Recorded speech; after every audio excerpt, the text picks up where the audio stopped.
नमस्कार, मेरा नाम कविता है। मैंने हिंदी में किया है और मुझे शिक्षा के क्षेत्र में पिछले 4.5-5 वर्षों का अनुभव है। इस समय मैं फरीदाबाद जिले में कार्यरत हूँ। फरीदाबाद जिले की विशेषता यह है कि यहाँ पे एक तो विश्व का सबसे सुंदर हस्तशिल्प मेला जो सूरजकुंड मेला है वो लगता है, जो विश्व में प्रसिद्ध है। और यहाँ चारों तरफ हरियाली है, शांत माहौल है। मेरे विद्यालय का नाम government girls primary school Paota है। इसमें इस समय 170 छात्राएं पढ़ती हैं। इस समय मेरे विद्यालय में 170 जो छात्राएं पढ़ती हैं वो सभी ग्रामीण परिवेश से हैं, गरीब परिवारों से हैं। इनके माता पिता रोजी रोटी कमाने के लिए दिहाड़ी मजदूरी करते हैं।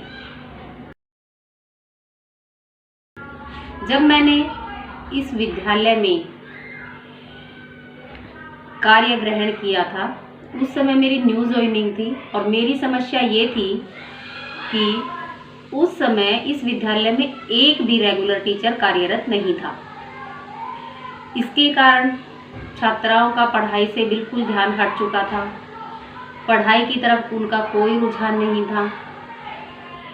मेरी और मेरे स्टाफ की उस समय सबसे बड़ी चुनौती ये थी कि हम कैसे इन बच्चों को पढ़ाई की तरफ आकर्षित करें, इनका ध्यान पढ़ाई में लगाएं। लेकिन समय के साथ साथ मेरे स्टाफ और मेरी मेहनत ने करामात की और आज मेरे पास विद्यालय में 170 छात्राएं हैं जो उनकी पढ़ाई आज बहुत ही अच्छे ढंग से चल रही है। मैंने जब अरविंद सोसाइटी के ZII कार्यक्रम में प्रशिक्षण प्राप्त किया तब मुझे पता चला कि बिना पैसे खर्च किए भी कुछ बहुत सारे ऐसे नवाचार हैं, पढ़ाने के तरीकों में सुधार किया जा सकता है। इनोवेटिव पाठशाला कार्यक्रम के प्रशिक्षण से मुझे अपने विषय में विभिन्न गतिविधियों के आधार पर सीखने का मौका मिला और मुझे समझ में आया। मैंने सीखा कि अनुभवात्मक शिक्षण के लिए बच्चों के गतिविधियों में कैसे शामिल करना चाहिए। प्रशिक्षण से मुझे बहुत फ़ायदा मिला।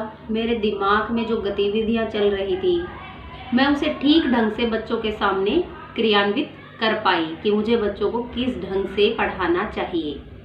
प्रशिक्षण में मैंने ऑनलाइन पढ़ाने के कई तरीके सीखे, जैसे कि क्विज़ के माध्यम से बच्चों को पढ़ाना, पजल्स देना, बच्चों से प्रश्नोत्तरी प्रतियोगिता करवाना, बच्चों को वर्कशीट के माध्यम से पढ़ाना, बच्चों की ऑनलाइन क्लासेस लेना आदि।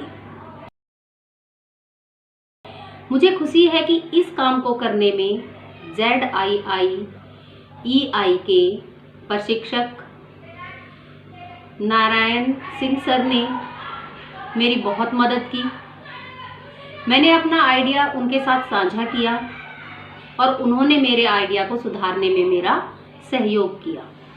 मेरी समस्या थी कि जो गरीब परिवार से बच्चे हैं जिनके पास ऑनलाइन माध्यम से पढ़ने का कोई साधन नहीं है, उसके लिए मैंने अपनी समस्या का समाधान किया।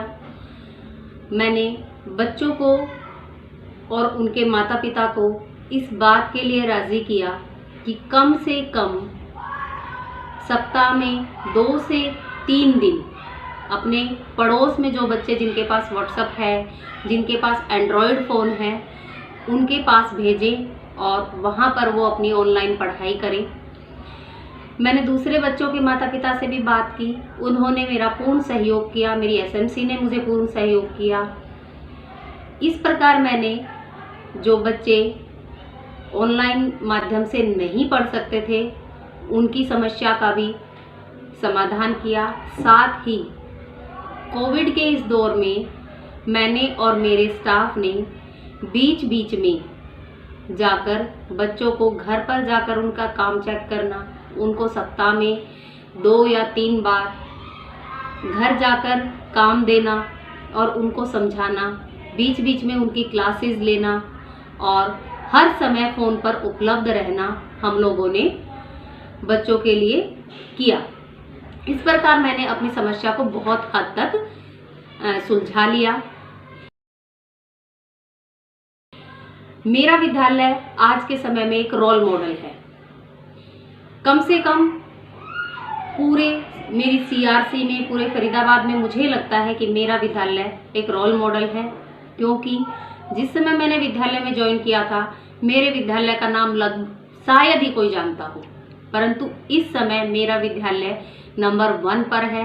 मेरे विद्यालय के बच्चे, मेरे विद्यालय का स्टाफ, मेरे विद्यालय की साफ सफाई, बच्चों के पढ़ाई का तरीका और पेरेंट्स की जो PTM होती है उसमें पेरेंट्स की संतुष्टि, SMC सदस्यों की संतुष्टि बहुत हद तक हमारे लिए मायने रखती है, जो मेरे विद्यालय में हर कार्य को पूर्ण करती है।